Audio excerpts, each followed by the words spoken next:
নমস্কার বন্ধুরা, চলে আসলাম একটা নতুন ভিডিও নিয়ে। আর আজকে করব দুন্দুল রান্না। দুন্দুল চিংড়ি দিয়ে রান্না। কুচি কুচি কতগুলো দুন্দুল নিয়েছি। আর এখন সেগুলো আমি কুচি কুচি করে একদম চামড়া চড়িয়ে ফুটে নিয়েছি। তারপর পেঁয়াজ কুচি করে নিয়েছি, আর একটু আদার রস, আর নিয়েছি চিংড়িগুলো ভালো করে ধুয়ে নিয়েছি। আমি এখানে রসুন দেবো না, তেমন কোনো মশলাও বেশি কিছু দেবো না, হালকা পাতলা করে রান্না করব।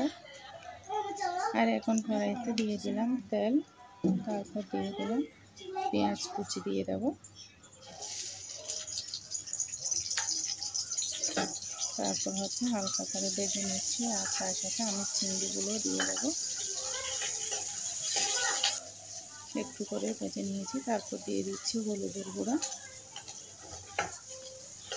আর একটু ভেজে নিচ্ছি যাতে করে একদম চিংড়িগুলো লাল লাল হয়, আর একটু পেঁয়াজ কুচিগুলো যাতে লাল লাল হয়। তারপর আমি এখন দিয়ে দিলাম আদার রস কেটে নিয়েছি। আমি জাস্ট অল্প করে দিয়েছি, আমি এখানে সেরকম বেশি মশলা দেবো না, কারণ দুন্দুল এমনি রান্না করলে অনেক মজা হয়। তারপর দিয়ে দিলাম 1.5 চামচের মতো মরিচের গুঁড়ো, আর সামান্য অল্প করে ধনিয়ার গুঁড়ো। আর এবার একটু জল দিয়ে একটু ভালো করে কষিয়ে নিচ্ছি। আর এখন দিয়ে দিলাম স্বাদ মতো লবণ।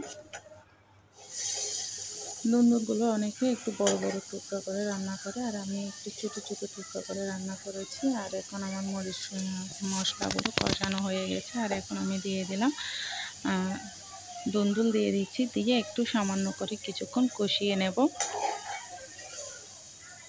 দুন্দুলে সেরকম একটা জল দিতে হয় না, কারণ কষানোর সাথে সাথে ওখান থেকে জল বেরিয়ে আসে। এই যে আমি একটু নেড়ে চেড়ে দিয়েছি, আর এখন একটু টাকা দিয়ে দিলাম। আর কিছুক্ষণ পরেই দেখুন দুন্দুলটা একেবারে কমে গেছে, আর কালারটা কত সুন্দর হয়েছে। আমি ভেবেছিলাম অনেকটা হবে, বাট এগুলো একদম মজে একদম অল্প হয়ে গেছে। এই যে আমার দুন্দুল রান্না হয়ে গেছে। আমার ভিডিও যদি ভালো লেগে থাকে অবশ্যই লাইক কমেন্ট